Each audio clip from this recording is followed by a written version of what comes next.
You're listening to a segment of the Inside Rock podcast on IWW Radio, Niagara Falls, with Oat, Queeks, and Cha, the Jabberguys. All right, so what are we talking about today? Well, today we're going to be talking about song meanings. So what's some of the more popular songs and what they actually mean? We listen to them all the time, but... And we should mention that the name of this episode is What's in a Name? So, Queeks, what do you got?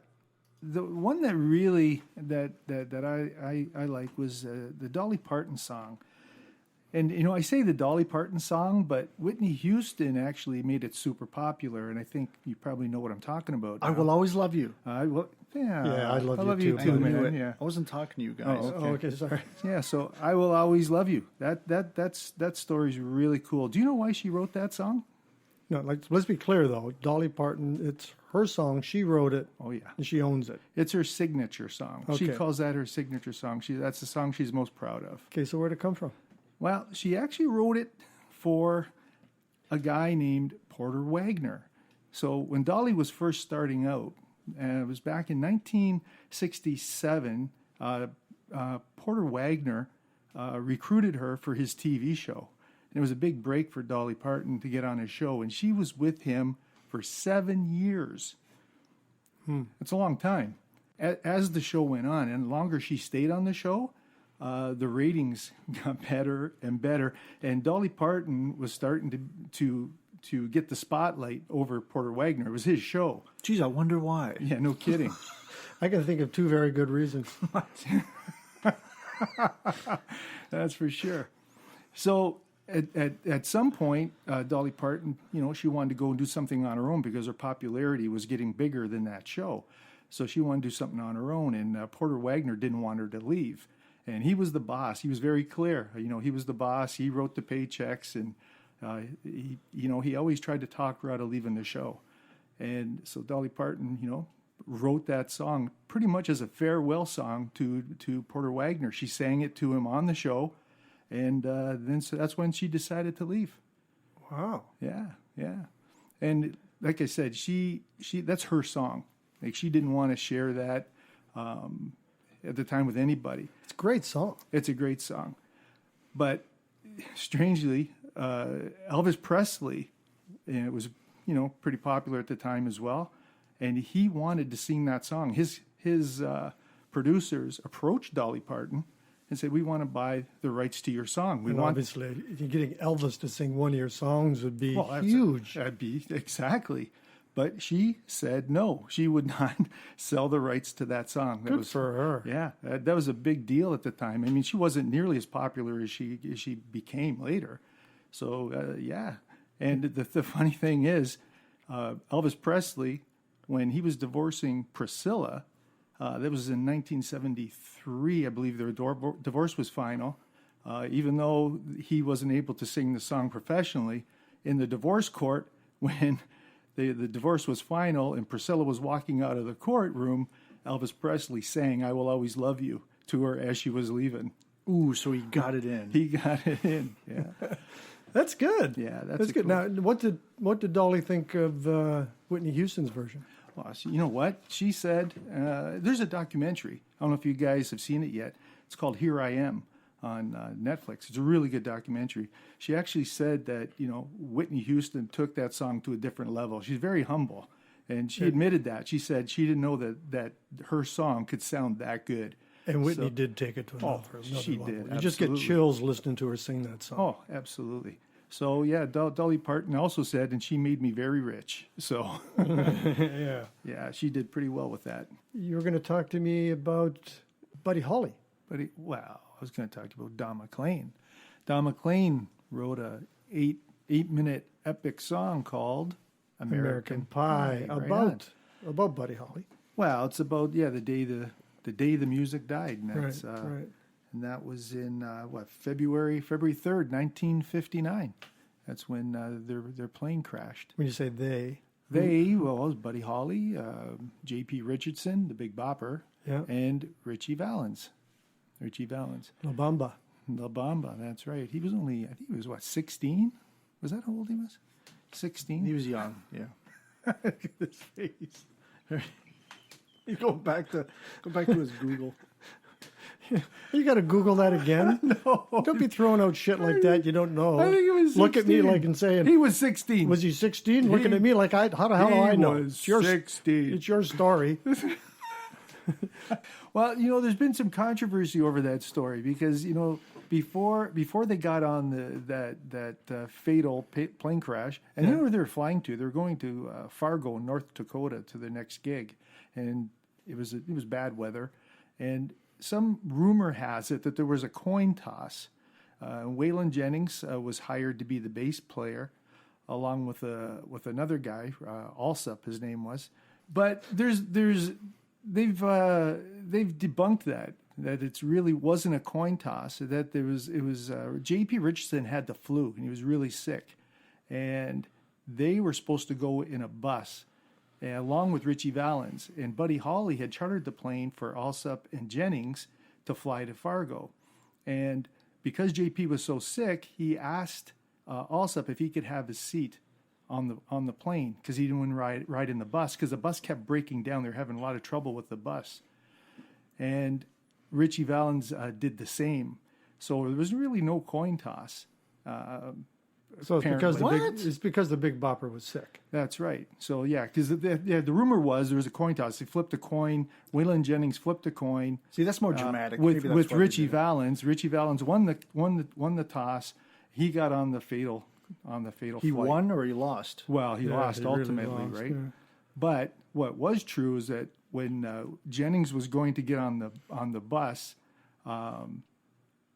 Buddy Holly said to him, "I hope your bus breaks down again." And Jennings said, "Well, I hope your plane crashes." And that was the last thing that was the last thing he said to him. And sure enough, it did. And he's had to live with that comment. It's haunted him. Here's another good song, "Smoke on the Water." You know where that came from?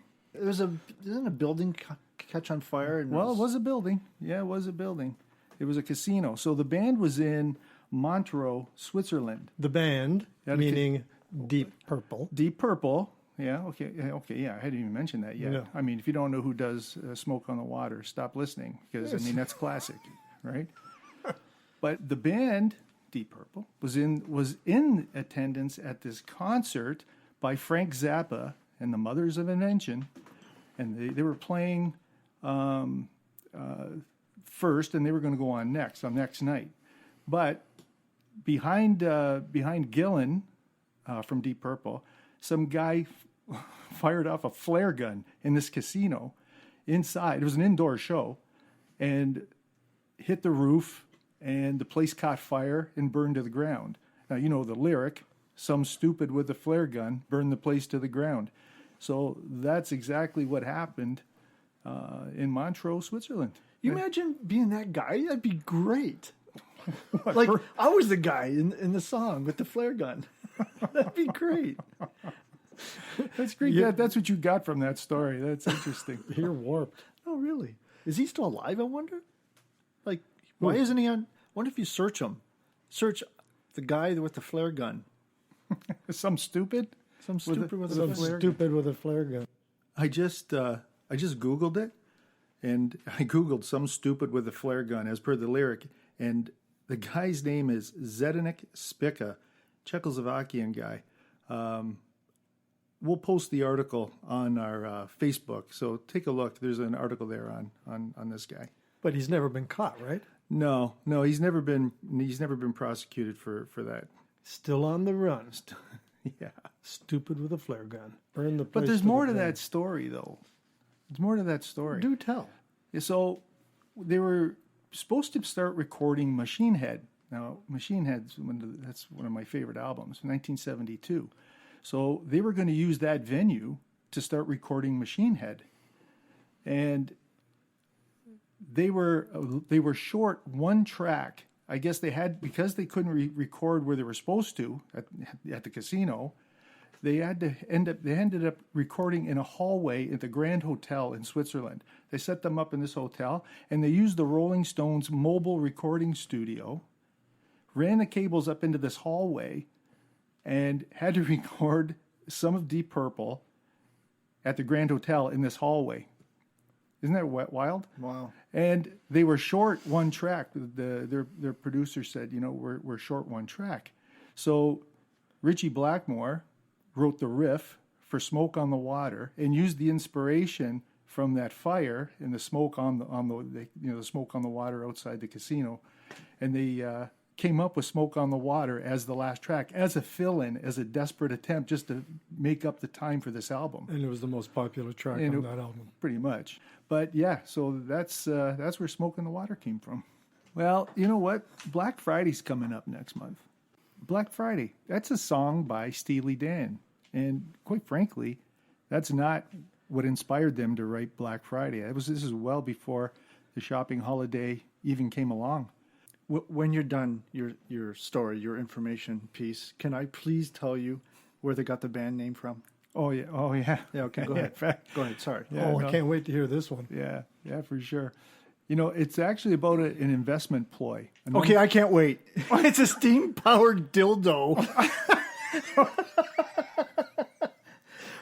Yeah. What? It was named after a steam-powered dildo. Steely Dan. Steely Dan. Steely Dan is the name of a dildo? Yes, it was in a novel, Naked Lunch. That's all. You can go ahead now. No, you can, wait a minute. Yeah. So they named their band after a steam-powered dildo. Yes, very powerful. That's what she said. Some serious You stuff. beat me by about half a second there. But no joke, that's what it is. All right, well, thank you for sharing that. Yes. Well, this Black Friday story is going to pale in comparison. Yeah, here. sorry, I should have waited. Go ahead. But anyway, it's about an investment ploy. A number of wealthy investors banded together to corner the market on gold, and they drove up the prices by buying as much gold as possible. But the government caught on to what they were doing and released $4 million worth of gold, and drove the price down on the gold to the floor and bankrupted the investors. So that's where Steely Dan got the motivation for their song Black Friday. Dildo. Steam powered. I like Chaw's story better. Yeah. Me too now. Well, I have to mention Back in Black. ACT. Yeah, AC/DC. So Back in Black, was written before Bon Scott. Bon Scott was the original singer. He died in February 1980, and Back in Black actually was released in August of 1980.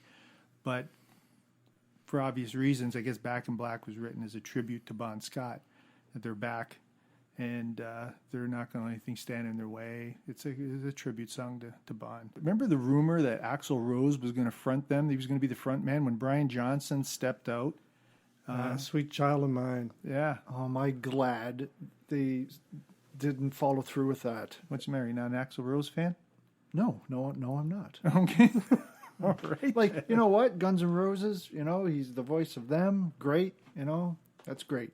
But no, don't bring him over to AC/DC. Axl Rose was chosen by, there's a site, it's called concerthotels.com, and they came up with the vocal ranges of the world's greatest singers. And if you look at the chart and you look at vocal range, you know who's at the very top? Ahead, let me tell you who's behind, okay? Yeah. In second was Mariah Carey, Prince. Second behind Mariah Carey. Yeah, behind Mariah Carey. Steven Tyler, James Brown, Marvin Gaye, Christina Aguilera. Anyway, you know who was number one? Barry Manilow. No, it wasn't Barry Manilow. No. Axl Rose. Oh, come on. Axl Rose had the best vocal range. And this was determined by a computer. Yeah, that's what they say. Well, it's a chart, so I don't know how they measured it. But I remember when they announced that, it blew my mind. It was probably a Commodore 64. All right, I've said enough. Oh, by the way, you know who had the highest note? Who? Not the vocal range, but the highest note was Mariah Carey. That's believable. And with that, I think it's time to wrap up this episode of Inside Rock. What's in a Name? With Oat. Queeks. And Cha. The Jabberguys. To hear the full version of this podcast, visit our website, jabberguys.com, for a complete list of all of our Inside Rock episodes.